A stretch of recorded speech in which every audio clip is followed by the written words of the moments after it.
Devemos tomar uma decisão de que tipo de filho nós vamos ser, se vamos ser como Caim, se vamos ser como Abel. Mas a palavra de Deus mostra que quando Deus criou o jardim, Ele planta um jardim, o jardim do Éden, e faz todas as coisas, cria o homem e coloca o homem no jardim. Em seguida Deus vê uma coisa e Ele diz que não é bom que o homem esteja só. Diga, não é bom estar só. A pior coisa que tem para uma pessoa é estar só, solitário, sozinho, abandonado, rejeitado, sem companhia, sem amigos, sem uma família. E Deus olha para o homem, e quando Deus cria o homem, Ele diz que o homem é muito bom. Diga, o homem é muito bom. Só que Deus vê que ele está sozinho. E Ele fala, eu vou fazer uma adjuntora. Eu vou dar a Adão uma mulher. E nós sabemos que Deus cria Eva. Mas como é que Deus criou Eva? Nós sabemos que Deus pega do pó da terra e faz um boneco do pó, do barro, com as suas próprias mãos e sopra nas narinas de Adão o seu fôlego. Então nós vemos que o homem tem dois componentes extremamente importantes. Primeiro, ele é feito da matéria da terra. Ele é feito natural da terra. É um ser natural. Mas ao mesmo tempo ele carrega o fôlego de Deus, que é a essência da vida, o espírito, o mundo espiritual. Então o homem, desde o princípio, quando Deus cria o homem, ele tem uma porção natural e ele tem uma porção espiritual, sobrenatural. Nós somos criados à imagem e semelhança de Deus. Nós somos homens e mulheres criados do barro, mas nós temos também a essência do Espírito. Diga, eu tenho uma porção natural e uma porção espiritual. O homem e a mulher é o único ser que tem a porção natural e que tem uma porção espiritual. Amém? Nós sabemos que Deus cria Adão e diz que não era bom que ele estivesse só e dá a Adão uma mulher. E como é que Deus faz agora para criar a Eva e dar a Adão uma mulher? A Bíblia diz que Deus colocou um sono profundo. Diga, um sono profundo. Deus coloca em Adão um sono profundo. Adão adormece e não é um sono qualquer. A Bíblia diz que não é um sono, aquele cochilo da tarde, e nem o sono da noite, mas fala que Deus colocou um sono profundo. Diga, a morte. Adão, ele foi tomado por um sono profundo e Deus abre da lateral de Adão e tira da costela de Adão e do osso de Adão, da costela de Adão, ele faz a mulher. E quando Adão desperta do seu sono profundo, ele se depara com uma mulher linda. E ele fala, é varoa, ossos dos meus ossos, carne da minha carne. E Deus fala, ela é Eva, a mãe de todos. E assim Deus criou o homem, muito bom, mas viu que o homem, não era bom que o homem ficasse só. E da costela de Adão, ele faz Eva. O primeiro casal que foi feito por Deus, pelas mãos de Deus, que tem o componente natural, a terra, e tem o seu fôlego, o fôlego da vida. Amém? Quando nós vemos o primeiro casal, a forma que ele é criado, nós vemos que há uma porção natural, uma porção espiritual. E acima de tudo, há um propósito de cuidar do jardim. O jardim, quando ele é cuidado, ele se amplia, ele cresce, e novos territórios são conquistados. E Deus dá uma missão para Adão e para Eva, que eles devem dominar, subjugar, conquistar, governar toda a terra. Isso nos dá a ideia de que o jardim era um pequeno jardim plantado por Deus, mas que quando o homem cuidasse daquele jardim, o homem e a mulher, aquele jardim ia crescer e tomar toda a terra. Mas nós sabemos que ao invés de cuidar do jardim, do paraíso, Adão e Eva desobedecem a Deus e eles são expulsos do jardim. E quando Deus vai conversar com Adão, Adão fala, Senhor, o problema não é eu. O problema não é eu, não sou eu o problema aqui. O problema é Eva, a mulher que o Senhor me deu. E aí Deus vai falar com a Eva, e Eva fala, não, Senhor, o problema não é Adão e o problema também não sou eu, não. O problema é a serpente que me enganou. É sempre um colocando a culpa no outro. É como um homem colocar a culpa na mulher. A mulher colocar a culpa nos filhos. E os filhos colocar a culpa no irmão. Mas isso não é o certo. Isso é o comum. Mas o certo é dizer, só eu pequei. E Davi é esse homem. Davi é o homem que quando peca, ele não falou, não, é que a mulher ela estava se banhando e ela é muito linda. E ela não falou, não, a culpa é de Davi, a culpa é de Betseba, não, a culpa é dos nossos pais, a culpa é do meu marido. Não, ele falou, só eu pequei. O comum é um colocar a culpa no outro, mas o certo é dizer, só eu pequei. Quando um casal procura o pastor e a pastora, eu sempre digo, você é responsável por 50% dos problemas da sua casa. E os seus 50% são 100% seus. E você deve resolver esse problema. 50% é do homem, 50% é da mulher. Mas os meus 50% do casal, se tornam 100%. E eu sou responsável por esses pecados, por esses problemas. Mas o que eu quero dizer é que quando Deus fala com Adão, Adão coloca a culpa em Eva, e Eva coloca a culpa na serpente. Como não há arrependimento, Deus começa a colocar as consequências. E fala, Adão, você vai ter que tirar do fruto da terra, do suor do seu rosto, o pão para cada dia. Eva, o seu parto vai se multiplicar as dores. Serpente, você vai se arrastejar pelo chão e vai comer do pó da terra. E quando fala para a serpente que ela vai comer do pó da terra, isso significa que o homem e a mulher que não se arrependem, que vieram do pó, voltam para o pó e se tornam comida de serpente. Você prefere dizer que a culpa é do outro e se tornar comida de serpente, ou dizer, só eu pequei e com isso ter vida eterna? A escolha é de cada um de nós. Mas quando chega na questão da mulher e da serpente, Deus deixa bem claro e fala para a mulher e para a serpente, olha, vocês duas vão se tornar inimigos. Vocês vão se tornar inimigas. A semente da mulher vai ser inimiga da semente da serpente. E a semente da mulher, diga os filhos, a semente da mulher, os filhos, vão pisar a cabeça da serpente. E a serpente vai picar o calcanhar dos filhos da mulher. Deus coloca uma briga, uma luta, uma guerra espiritual entre a mulher e entre a serpente. O filho da mulher vai pisar a cabeça da serpente e a serpente vai picar o seu calcanhar. Diga, há uma guerra no mundo espiritual. Mas, pastor, por que você está dizendo isso? Qual que é o propósito de eu entender como Deus criou o homem e como Deus criou a mulher? Qual o propósito de entender sobre esta guerra espiritual e que a semente da mulher vai pisar a cabeça da serpente e a serpente vai picar o seu calcanhar? Qual é o propósito? Qual é o princípio que está por detrás da criação do homem, por detrás da criação da mulher e dessa guerra espiritual? O que isso tem a ver comigo? O que isso influencia a minha vida hoje? Essas devem ser as perguntas que devem estar na sua mente.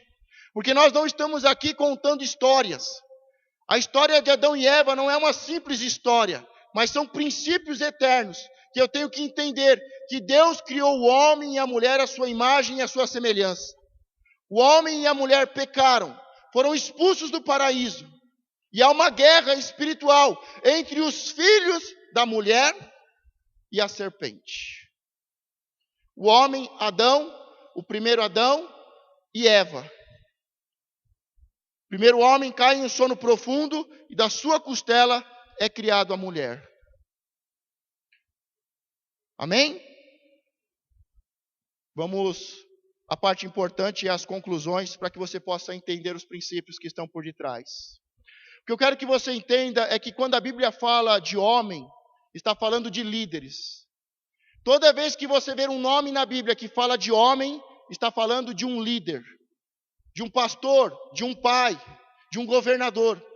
E toda vez na Bíblia que fala o nome de uma mulher, está falando da igreja. Amém? Diga, a Bíblia é um livro de símbolos.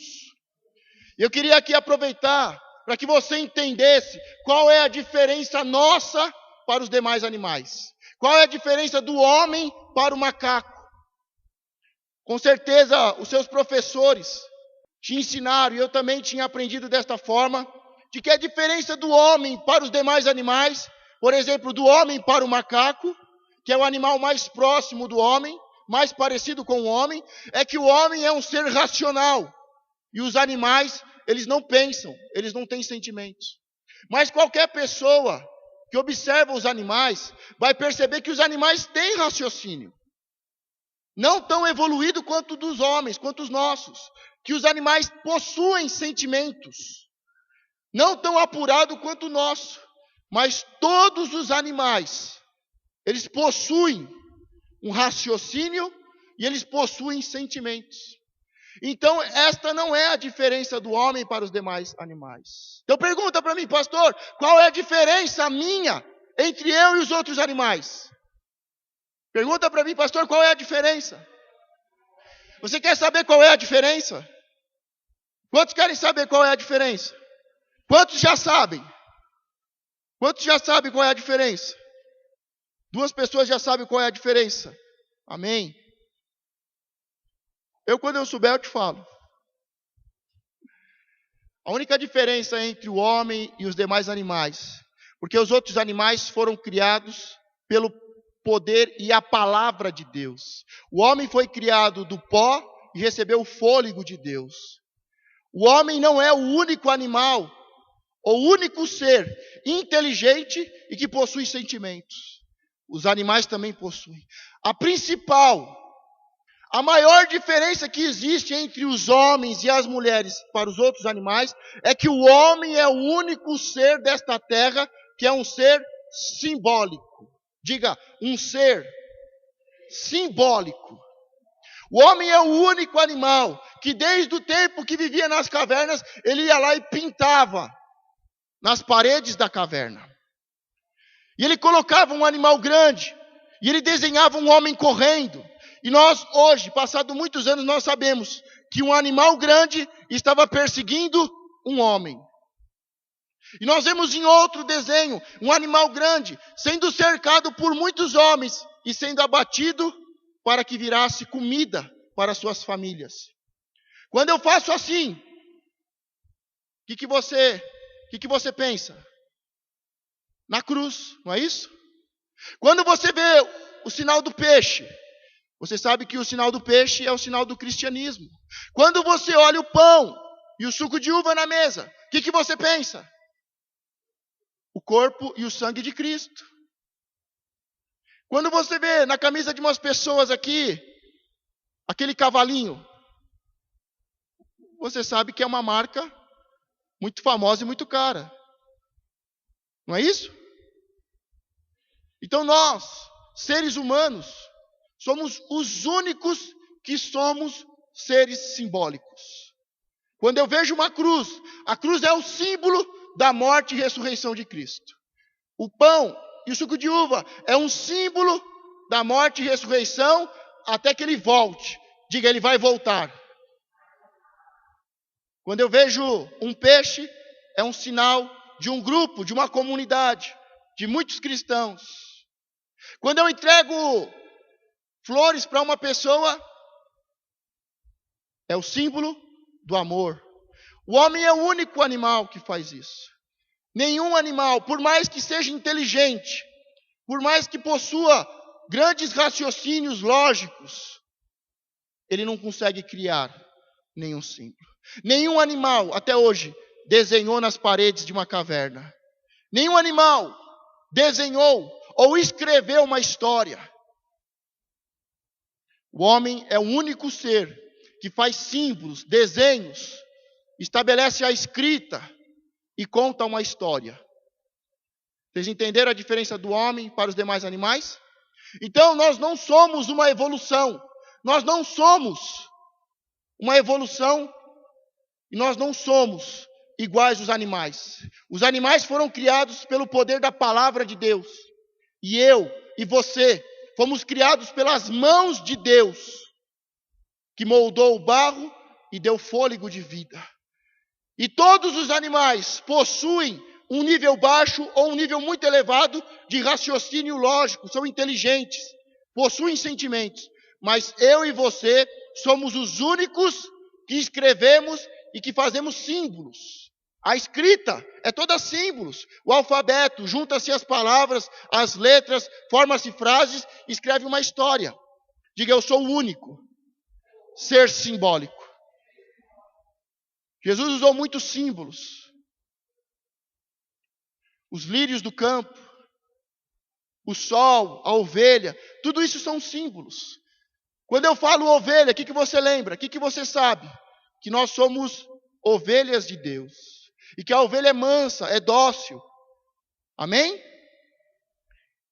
Entenderam a diferença? Amém.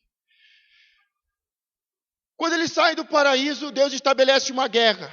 E Ele declara que a semente da mulher vai ser picada, vai ser ferida. Mas ao mesmo tempo Ele estabelece a vitória dos filhos da mulher sobre a serpente. Porque os filhos da mulher vão pisar a cabeça da serpente e vão vencer a guerra. Diga, existe uma guerra espiritual. Ainda que o inimigo consiga me ferir, eu vou vencer. Porque ele está debaixo dos meus pés. Amém? Você pode aplaudir o Senhor?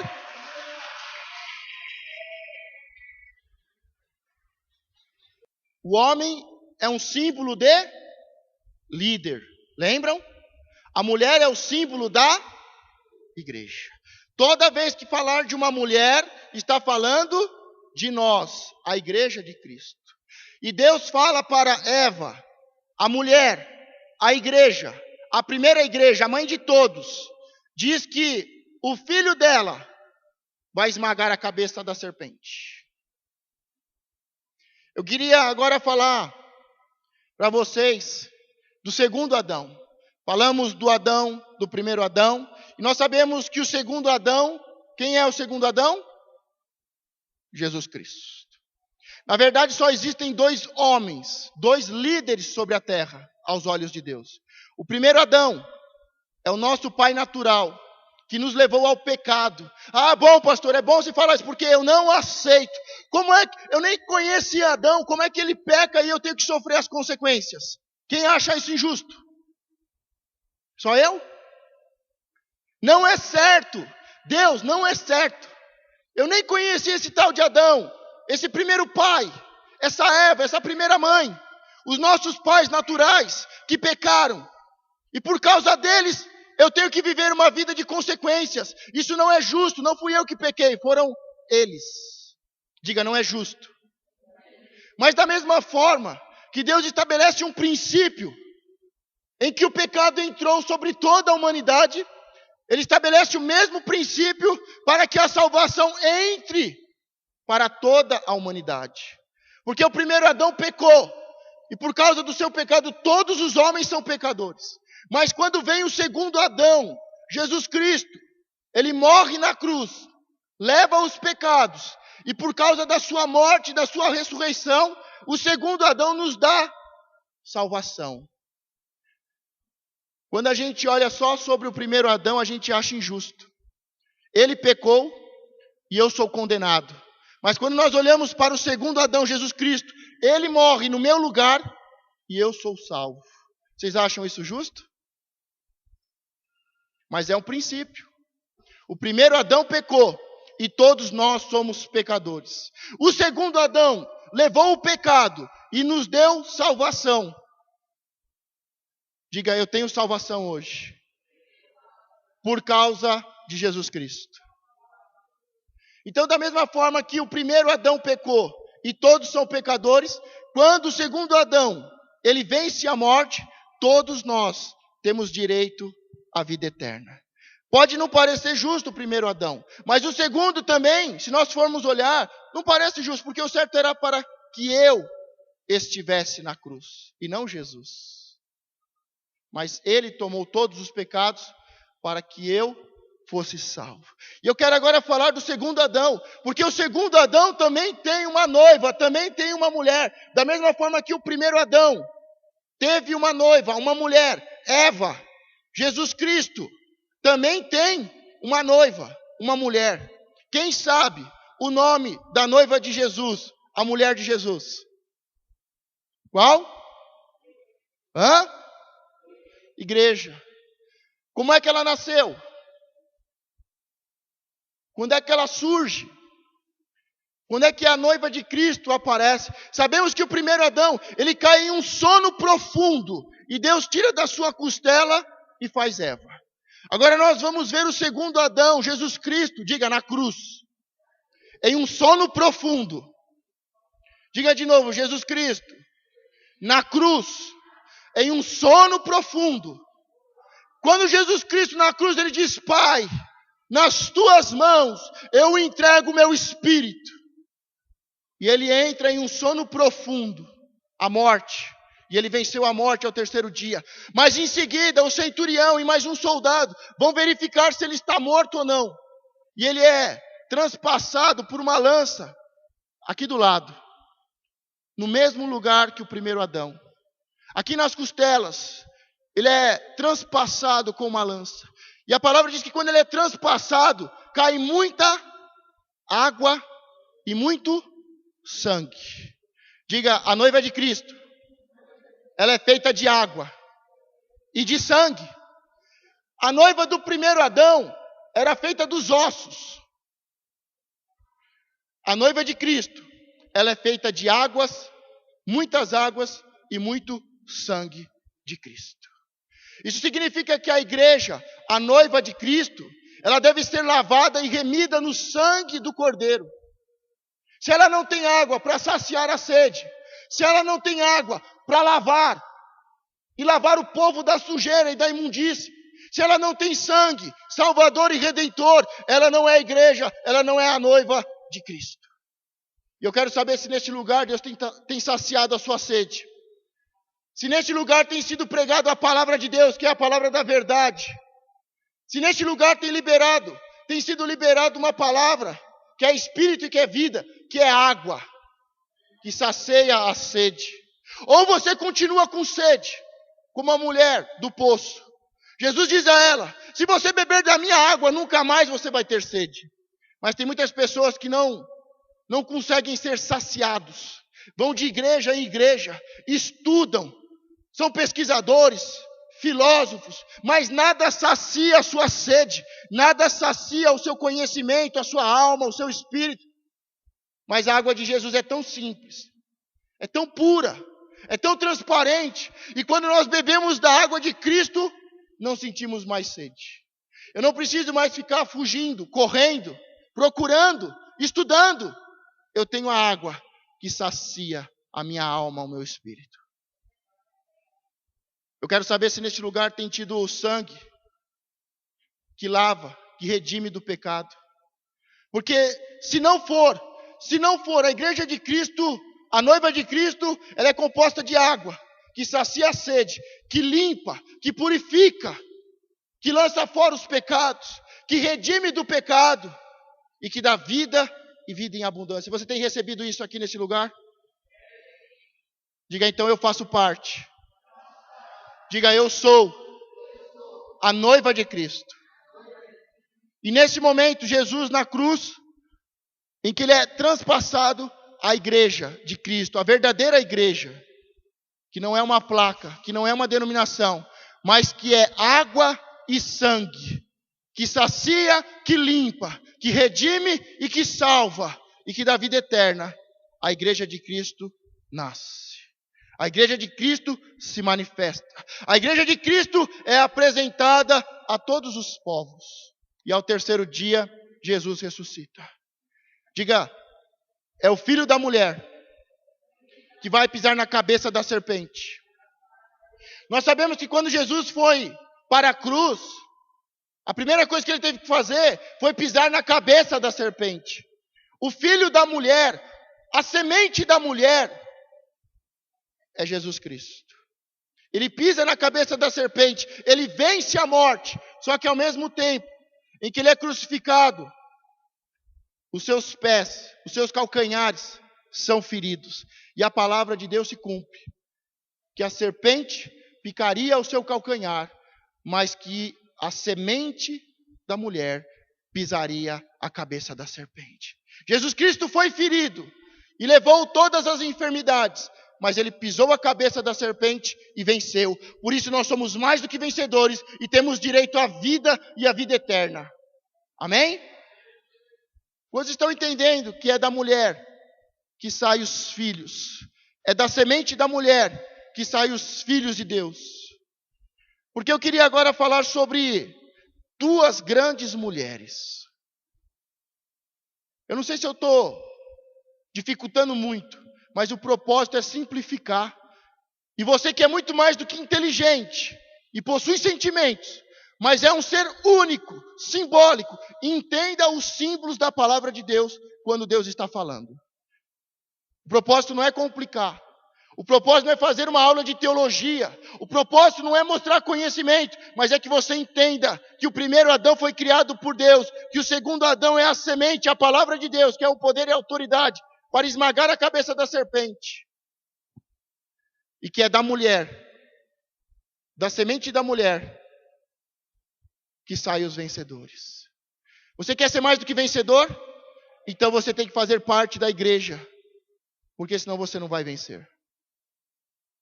Os mais que vencedores estão casados e aliançados. O que Deus falou sobre o primeiro Adão? Não era bom que estivesse só. E deu a ele uma companheira, uma adjuntora, Eva. E quando Deus viu Jesus Cristo, e ele disse, não é bom, e eu vou dar uma adjuntora. Diga, eu sou a igreja de Cristo. Por isso você deve ter aliança com Jesus. Você deve ter aliança com Deus. Porque não é bom que você esteja só. Não é bom ficar sozinho. Mas nós queria falar sobre duas grandes mulheres. Duas grandes igrejas. Duas grandes mulheres. Duas grandes. A primeira é Isabel e a segunda é Maria. Diga, Isabel e Maria são igrejas. Quando nós vemos Zacarias e a sua esposa Isabel, a palavra diz que Zacarias era sacerdote e foi tirado à sorte. E naquele ano ele entraria no Santo dos Santos. E quando ele entrou no Santo dos Santos, um anjo se manifesta a Zacarias e diz, eu estou aqui porque o seu pedido, a sua oração foi atendida. Diga, o anjo de Deus traz uma boa notícia. O meu pedido foi atendido. Zacarias e a sua esposa Isabel já eram de muita idade. Ele era sacerdote, sumo sacerdote, da linhagem de Arão. E por isso ele é o único que pode entrar no Santo dos Santos e queimar sacrifícios. E foi lançado à sorte, ele entra no Santo dos Santos para levantar um sacrifício a Deus. E quando ele está lá queimando o sacrifício, um anjo o aparece e dá as boas novas. A sua oração foi atendida. A sua mulher, que já é de idade e é estéril, além de ser de idade e não poder ter filho, era estéril, ela não teve nenhum filho. Ela vai ter um filho. Diga, a igreja Isabel vai ter um filho. E eu quero dizer que tem muitos crentes, muitas igrejas, que são da linhagem de Arão. Foram chamados, foram separados e ungidos. E têm tido uma vida de santidade e de busca ao Senhor, diante do altar e diante do Senhor. Mas não conseguem gerar filhos, não conseguem ganhar vida, gerar vida e vida em abundância, não conseguem ganhar, não conseguem consolidar. Mas hoje o anjo do Senhor diz para você que quer ter um filho, você que quer salvar uma vida este ano, o anjo do Senhor diz que este ano você vai ganhar uma vida para o Senhor. Amém? Você que é a igreja Isabel, aplauda o Senhor, Porque você vai ter filhos esse ano. Você vai gerar vida, vida em abundância. Vida em abundância. Você pensou que já era tarde, pensou que era velho, que era estéril. Mas o Senhor do impossível te dá filhos. Você vai ganhar vidas. Você vai ver o seu esposo vindo para a casa do Senhor. Você vai ver toda a sua casa sendo restituída. E aos pés do Senhor, do único e suficiente Salvador. Mas, quando o diálogo continua e o anjo dá a boa notícia, imagine um sacerdote, um religioso, que passou a vida toda fazendo as coisas certas, mas sem nenhum resultado. E ele duvida da palavra de Deus. Eu sei que vocês aplaudiram, que vocês gostaram da palavra do anjo, mas o religioso, o sacerdote da linhagem de Arão, passado muitos anos, e a sua esposa estéril e sem nenhum filho, quando ouve uma palavra dessa, eu não acredito. Pastor, quando eu casei, pastor, quando eu cheguei na igreja, falaram que eu ia ganhar vidas. Pastor, falaram que eu era especial, que eu fui chamado no ventre da minha mãe. Pastor, falaram que eu ia ser pai de muitas nações, que eu ia ganhar, ia gerar muitos filhos, e que eu ia dar muito prazer ao Senhor. O coração de Zacarias, da linhagem de Arão, chamado, separado, ungido, que tem feito tudo certo, mas não tem tido resultado. Quando ele ouve uma palavra, passado a vida toda, debaixo de uma promessa e nada acontece, quando ele ouve o anjo, ele duvida. Pode ser que você esteja aqui e fale, pastor, faz 10 anos que eu sou crente, pastor, e eu nunca ganhei uma vida para Deus. Pastor, eu já estou na igreja há mais de 15 anos, eu sou batizado nas águas, eu sou batizado no fogo, eu tenho carteirinha, e é isso e é aquilo, eu sou fiel, pastor, mas eu nunca ganhei uma alma para o Senhor. Você é bom, você é fiel, você está diante do altar e diante do Senhor, você foi chamado, separado e ungido, você faz parte de uma linhagem especial, mas os resultados não vieram por causa de uma esterilidade. A velhice chegou e você estava se contentando em ser um crente velho, infrutífero e nunca ganhar uma vida para o reino. Mas o anjo está dizendo, você vai ganhar vidas para o Senhor. Só que ele duvida. E o anjo fica furioso. Porque o anjo chega para ele e fala assim, eu sou Gabriel, você está pensando que eu sou quem? Eu sou da parte do Senhor, eu vim trazer uma palavra de Deus para você. E você está duvidando? E ele fala, por causa disso você vai ficar mudo, até que todas essas coisas se cumpram. E Zacarias, ele sai do Santo dos Santos, de dentro da igreja, e quando ele se depara com os outros líderes e com todo o povo, ele já não tem mais o que falar. Ele já não tem mais uma palavra. Ele não consegue falar, ele não consegue explicar. Todos sabem que algo sobrenatural aconteceu com Zacarias, mas ele não consegue falar. Diga, quando eu duvido da palavra do anjo.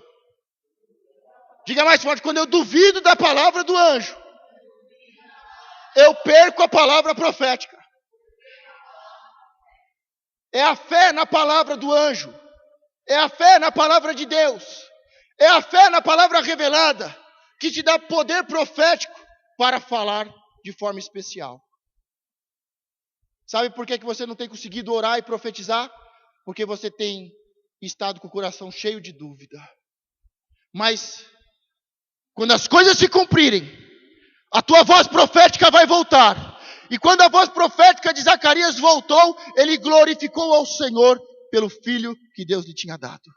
Diga, ainda este ano, glorificarei o nome do meu Senhor por tudo que Ele vai fazer.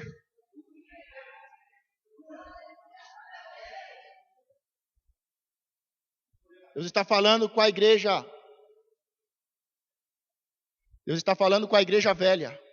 Deus está falando com a igreja religiosa. Deus está falando com a igreja que desistiu. Você vai ter filhos esse ano.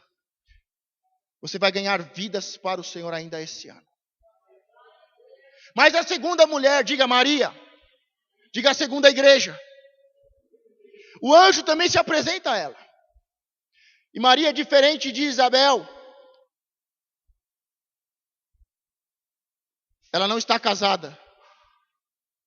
Ela não é casada com um homem especial, chamado e separado. Maria, a igreja Maria, não está casada. Não está casada com um homem importante, ungido. Não tem idade, não tem experiência, não tem filhos. Está começando a vida. Tem apenas 17 anos. E o anjo se manifesta a ela e diz: agraciada, bendita, será honrada entre todas as mulheres. Deus está falando com você, que está chegando aqui agora, que é novo, que ainda não tem uma aliança, que não há uma unção especial, que não há uma experiência, não há um conhecimento. Deus está falando com aqueles que estão chegando agora, com a igreja nova, a igreja pequena, a igreja Maria. O anjo se apresenta e diz: bendita, agraciada, você vai ser honrada entre todas as mulheres. Diga: eu sou essa igreja que vai ser honrada entre todas as igrejas. E o anjo diz para ela: você vai ter um filho, e ele será filho do Altíssimo, e o nome dele é Filho de Deus, Jesus Cristo. E ela pergunta: mas como? Eu não sou casada. E ele diz: o Senhor colocará uma semente no seu ventre. Você está chegando aqui agora, está perguntando: mas como eu vou ganhar vidas? Como? Eu sou muito novo, eu sou muito nova. Eu não conheço a palavra, eu não tenho experiência. Mas o Senhor está dizendo que vai colocar uma semente na sua vida, e que você vai ser pai e mãe de multidões. Não importa. Não importa se você é a igreja velha. Não importa qual é a sua história. Não importa se você vem de uma linhagem especial e sobre você há uma unção derramada especial. Não importa se você é novo, está começando, sem experiência. O que importa é que Deus fala para uma igreja velha e uma igreja nova. Deus fala para Isabel e Maria. Deus está falando para nós, fonte de vida, que nós vamos ter filhos. Diga: são os nossos filhos que vão esmagar a cabeça da serpente. Mas qual é a serpente, pastor?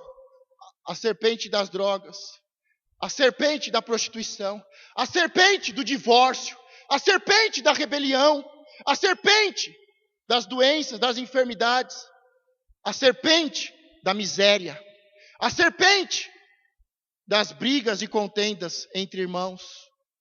Nós aqui não estamos agora falando de Caim e Abel. Nós estamos falando do filho de Zacarias, diga João Batista, e do filho de José, Jesus Cristo. Diga: eles são primos. E eles têm uma diferença de uns 6 meses. Um nasce e logo em seguida o outro nasce.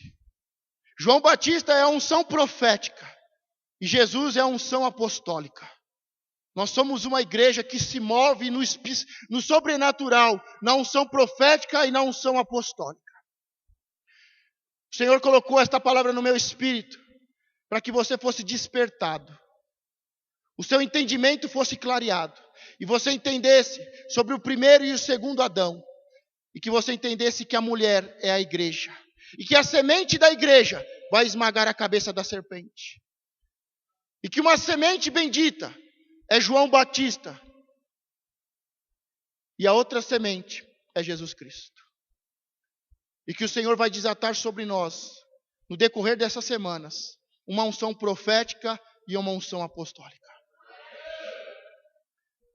Se os seus pastores, se sobre eles e se sobre a igreja há uma unção profética e uma unção apostólica, se você faz parte, se há uma unidade entre nós, e você faz parte da igreja de Cristo neste lugar, você tem direito à unção profética e à unção apostólica. E esses dias, Deus vai despertar e vai desatar esta unção na sua vida, e tudo que você falar e você liberar no mundo espiritual, vai acontecer. Amém?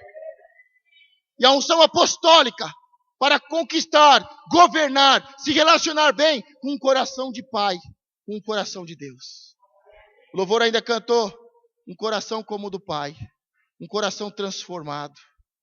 Deus está transformando os nossos corações. E Deus está nos levantando em uma unção profética e apostólica. Nos próximos dias, nós vamos estar recebendo mensagens de Deus, do anjo de Deus, sobre João Batista. E o Senhor vai despertar primeiro a unção profética na sua vida.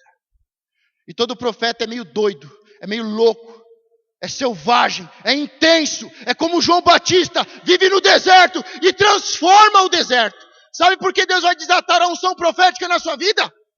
Porque Deus vai pegar o deserto do Miguel Badra e vai transformar o Miguel Badra em um campo florido, em um lugar abençoado para se viver.